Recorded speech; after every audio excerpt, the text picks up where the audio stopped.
Thank you, Pete. Thanks so much for having me on the show today. Yeah, it's nice to have you here. Um, we're going to talk about your company Placed a little bit later, but let's begin with the work you do as the CEO of your company. What does that involve? So my role is very customer focused, which I think is really important. I think as any CEO of any business, you are in charge of the company's vision and growth strategy, and you can only really get a good hand of that if you're speaking to customers and users of your products. I especially speak to a lot of our new customers and prospect customers, and that is to understand their pain points and their challenges and seeing where potentially I could come in and support them. That gives me a really good understanding and a lot of market insights, which again, I think is so important to the role to continue driving the company in the right direction and make sure that we continue to innovate. So that is a big part of what I do. So, a pretty big responsibility. Um, Now, the high tech industry, of which we are a part, has long had a problem with gender diversity. There just unfortunately aren't a lot of women in this field. So, have you faced any special challenges as a woman CEO in the technology space? Oh, I mean, I think obviously as any founder, there is the gender gap when it comes to funding. We're a VC-backed company from early days. I think it's not a it's a known stat. Only 2% of funding goes to female founders. So I think that's definitely been a challenge. Is something I faced. 2 years ago, I had my first baby as well, going on maternity leave, which is usually longer than paternity leave, and being away from the business was definitely a challenge as well, both in terms of leaving, but definitely coming back and that kind of picking up on what has been missed when I was gone. So yeah, a little bit, 100%, you feel it. But I think, I mean, we saw it obviously at TAtech when we were there now in June. I think it's you see more and more women in the space, both in talent attraction, but also technology as well, which is really good. Well, and we're very pleased that you're going to be one of our speakers at TA Tech Europe coming up on November 11, 12 in London, where we have a special session set aside for women voices in talent technology. So thank you for being on that program as well. No, yeah, really looking forward to that. That'd be great. Yeah, I think it will be. I think it will be. Okay, so let's start at the beginning. Tell us a little bit about your background. Where did you grow up? Where did you go to school? How did you get into technology? Some of that. So I'm from Sweden, where I grew up. I moved to London when I was 18. I came to London to study English, to do an advanced sort of English Cambridge exam, which will help me to get into a good university. The plan was always to come to London to study for a bit and then go back to Sweden and go to university. I never went back. I never went to university. Still here today. I always wanted to start my own company. That was kind of like the dream for me growing up. I come from a family of entrepreneurs, and from an early age, I saw my mom running her own businesses, and I always knew it was something I wanted to do. And I think London is that kind of place which presents you with a lot of opportunities. So even if you don't have a lot of experience or a university degree, if you meet the right people and make the right connections, you can get insight to problems and get the knowledge to solve some of those problems that I think no one else can. And I think that's really what happened to me. So I started, after studying, I started working in the hospitality sector. I met a lot of people in the space, and I realized that this is an industry that has big issues when it comes to recruitment. It's an industry that is also very people driven. And at the time, it was very underserved when it came to technology as well. So yeah, my kind of journey started with a desire of starting my own business, but I'm really happy that the journey took me to TA Tech, especially because it's a fascinating industry. It is indeed. So, and you have had a fascinating career. You've been a speaker on early stage fundraising at a business school. You've been a mentor in an organization that supports the founders of startups, among other roles. So, what drew you to product development in general and talent technology in particular? I'm very curious about how products can change industries and empower people.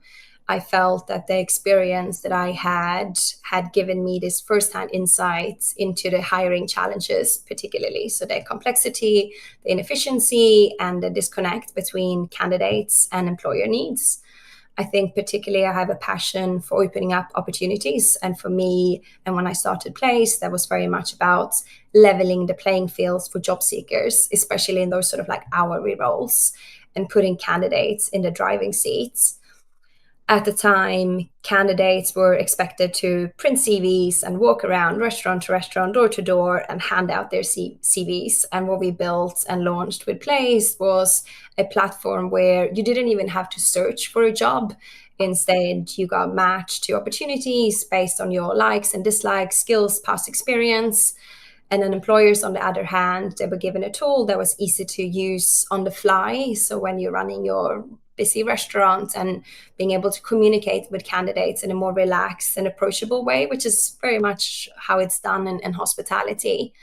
Employers were also encouraged to make the first move and contact matched candidates. And I think that was really welcome by both parties. I think talent tech is so deeply human. It really shapes how people access work and opportunity. And I think it was that impact that really drew me in. And when it comes to mentorship, I love really being part of that early journey, helping others to build, but also learn from them. I think it's like in those early days that you learn the most. So I had a pleasure of doing that along the journey as well. Well, as you just noted, back in the days when you started, it was pretty much a paper-driven sort of person-to-person kind of experience, and now companies like yours are introducing technology into the hospitality space. Based on your experience, what kind of challenges do employers face buying this stuff, and equally as important, implementing in a way that recruiters feel comfortable using it, job seekers feel comfortable taking advantage of it, and you get the benefits that you're looking for?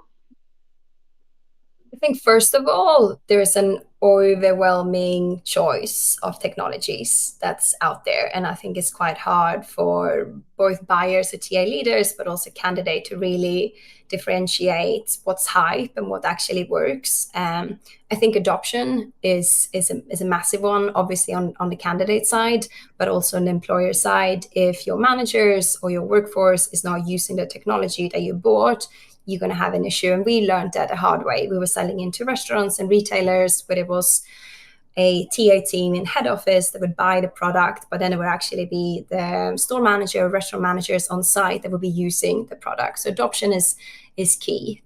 We all know integration with existing systems is often painful. I think when you're a buyer of TAtech, you have to almost scrutinize the pitch a little bit.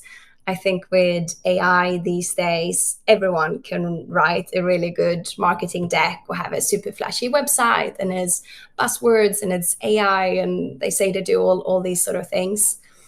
I think, yeah, as the buyer, you want to look beyond that, look for case studies, who has this company worked with, and also meet the people behind the tech. Yeah. Ask to speak to the founder, ask to speak to the CEO and ask them, why should we buy your products? Ask them about how your teams are going to work together to make this a success and what data is needed to make this a success, and assess the process, KPIs.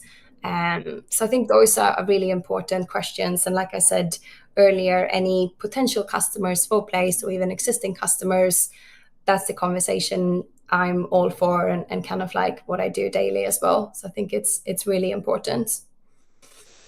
Well, we've already touched on it a couple of times, but all of this brings us to Place, and I guess the genesis for your company and your technology was your experience in the hospitality industry. But tell us a little bit about the company and the product, and why you think this particular product solves the talent acquisition problem for hospitality companies.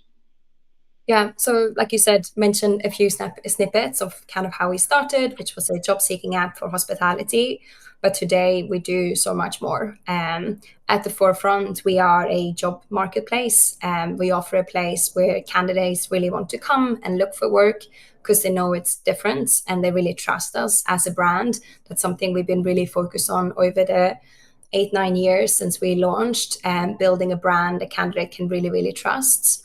It's also a place where employers want to feature their jobs because they know that they can get access to these high quality candidates that are being looked after and are nurtured as well. Um, so that's kind of like our job site. And then we've got a few components, products around that, which make a really big part of what we do as well. One, which is our candidate acquisition technology, which is in a very smart programmatic way, acquires new candidates for our site. And that is based on data and success metrics. We collect a lot of data on candidate behavior, on looking at our site, looking at our app, how candidates behave when they're looking for work, using those metrics and going out and acquiring new candidates. And then the second to that is also our matching algorithm and our engagement engine, so to speak. And that is what's making sure that when candidates sign up to place, then they're sort of part of our community. Candidates should only see relevant opportunities for them. That is how we're making sure they're engaged and that they continue to engaging and trusting us throughout the process. So whether that is push notifications and email marketing, content when they are not looking, I think they sort of like, yeah, consumer job seeker trust is so important when you are helping people to find jobs, because finding job is hard. It's quite daunting. It's a vulnerable time of your life. And I think job boards and any sort of like TAtech providers play a big part in making sure that's as easy and smooth for candidates as possible. UK is our home market. Last year we launched in Germany. We're live in the US as well. US is currently our fastest growing market. So we're going to be doing a lot more in the US. We're sector agnostic, but we usually work with more large enterprise companies that are recruiting at scale, and finding it quite difficult to find quality candidates at scale. So high volume, higher needs. But yeah, we do professional and your sort of like blue collar roles today as well. So started in hospitality, but grown a lot since. Interesting. So I couldn't agree more that trust is a important, maybe even the most important ingredient in making job search and talent acquisition successful. I've seen some research recently that the youngest generations in the workforce, at least some percentage of them, mistrust the job matching capability of some talent technologies, that they are not certain they're getting matched with all of the opportunities for which they might be qualified, for example. I think it's sort of fear of missing out, an experience. Have you seen that? And if so, how do you deal with it? Yeah, 100%. I mean, I spoke about the early days of Place and how we had a matching algorithm from start. When we launched the app, we never had a search bar. Everything was based on matching. Building a matching algorithm 8, 9 years ago when we started looks very different from today when you have access to AI. So I can only imagine, it's been a different experiences for candidates and how big companies like LinkedIn, everyone's kind of like catching up where you can actually do it matching today. I think, there's definitely like matching, but it's also like personalization, which I think is becoming more in high demand from candidates. I think candidates today, they expect that sort of consumer grade experience in the job search.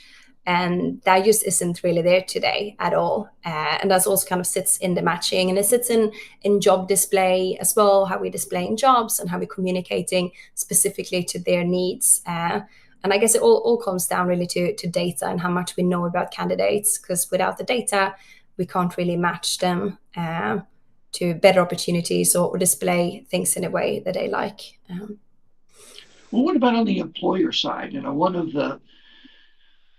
the areas that I've railed about over the years is the poor presentation of employment opportunities, the job posting, for example. Um, for years was nothing more than an online version of a classified ad. It was language only a lawyer could love, requirements and responsibilities. It's gotten better more recently, but how is there a way that you can help coach employers to be more to write something that's more engaging about their employment opportunities, for example?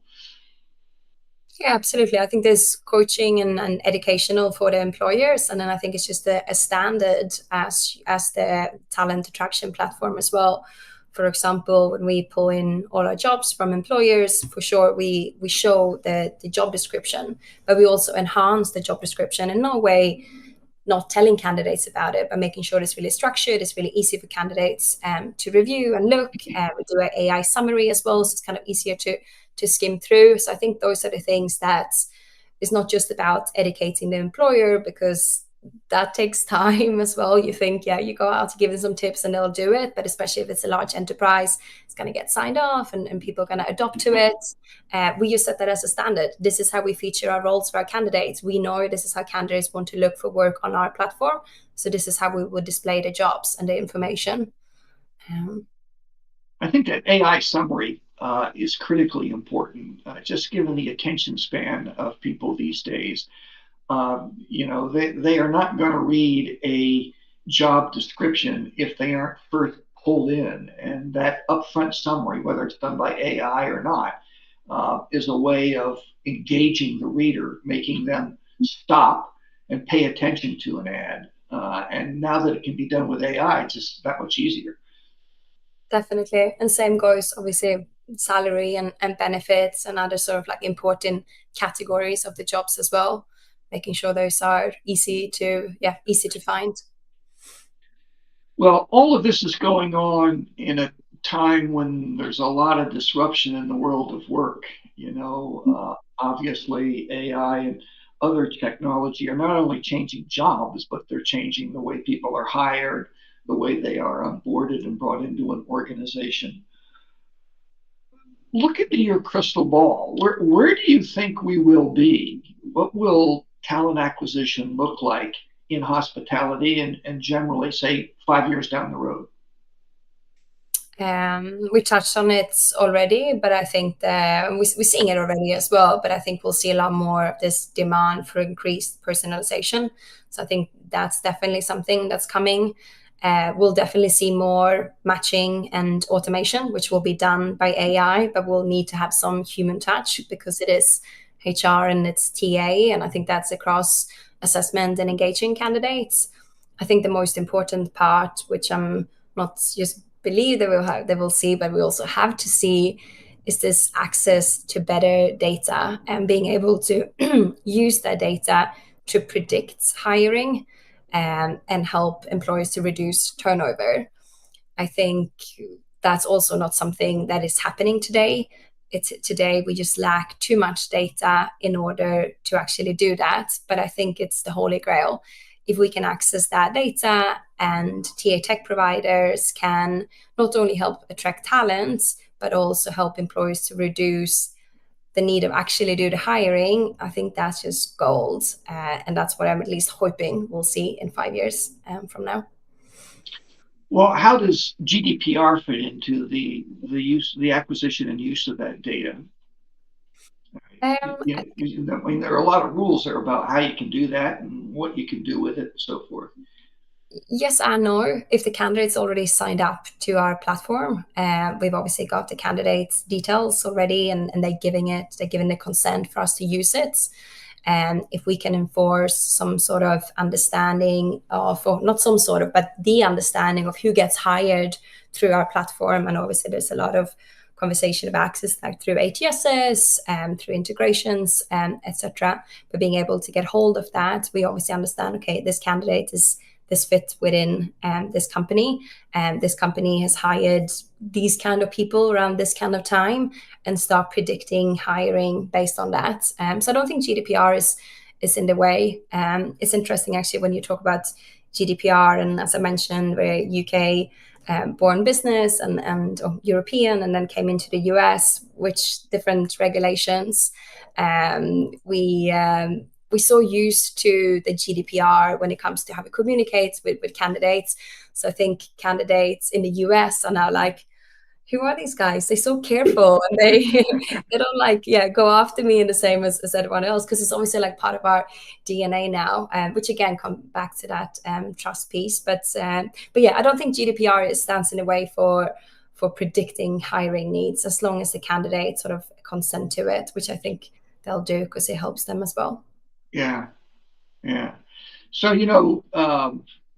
those of us in the technology space often opined that, technology takes over the grunt work, takes over the uh, process oriented activities involved in talent acquisition so that the recruiter can do what the recruiter does best. I sometimes get stymied when I hear that because I'm not sure what it is that the recruiter does best. Based on your experience, what would you think that is? I guess they're talking about their human experience and interviews. I think obviously you look at all these like AI powered assessment tools, and it probably will help speed up the hiring process, and not just for employers, but for candidates as well. And remove some of the ghosted applications and actually hearing back from employers. Can you take out some of the assessment that sort of happens top of funnel, and recruiters getting freed up time to then go in and spend more time with candidates one-on-one in interviews? I guess that's what I mean, and yeah, that makes sense. I think it's kind of a good mix of both worlds with AI and the human interaction. Yeah, I think human engagement is probably a skill that, at least for present, AI doesn't have, technology doesn't have. There are some artificial intelligence systems that mimic the behaviors of engagement, but they aren't true engagement. My worry is that if technology enables recruiters to do the things they've done best, they do best because they haven't had technology historically. Those skills may have been degraded. So we spoke earlier about the challenges of bringing technology into a recruiting team. And one of those, it seems to me, is not only looking at the acquisition of skills using the technology itself, but thinking about the skills that the recruiter needs to do what he or she does best, refining those skills, updating them, upgrading them, so that they, in fact, achieve those KPIs we were talking about. Because at the end of the day, it's nice to be more productive, it's nice to be more proficient, but what we're looking for, it seems to me, is to get a candidate. You mentioned this word early on, and I didn't focus on it, but not only comes in the door, but stays in the door because there's a good match. They feel challenged in their job. So retention is obviously Yes, important. yeah, retention, yeah, reducing turnover. So anything else that you'd like to share with our viewers today about yourself and Place? What else would you like to leave for our audience? Ooh, yeah, I think we've had a really good conversation. Obviously, if anyone wants to have a conversation with us, whether that is, yeah, using the technology, partnering with us, I think especially in the US where we're new, we're very open to conversations, all conversations. Please do get in touch. But no, Peter, it was, yeah, great to be here today, definitely. Well, it's great to have you. And as I mentioned at the top of the show, Jennifer is going to be speaking at TAtech Europe, which is going to be in London on November 11 and 12. We really have a wonderful faculty put together. And she's being joined on stage by even one of the folks in the audience today. I see that Jeff Taylor has joined us, the founder and former CEO of Monster, and he now has a new company called Boom Band. He's going to be joining Jennifer on stage. So I think that'll be a great event, and I hope all of you will join us as well. So Jennifer, obviously placed-app.com is the URL of the website. Can folks connect with you on LinkedIn? Yes, LinkedIn, email. My email is jennifer@place-app.com. So yeah, check us out online, reach out on LinkedIn. Would love to have a conversation. Okay. Well, thank you very much. As I mentioned at the outset, we want to talk about and talk to the people who are behind talent technology. We want to thank all of you for joining us here today. Do go check out Placed. It's a wonderful tool for recruiting, not just in hospitality, as Jennifer said, but in a whole range of occupations these days in both Europe and North America. And come back again for our next show where we'll talk again about the people behind talent technology. Thanks very much. We'll see you again soon. Bye-bye now. Thanks, Pete.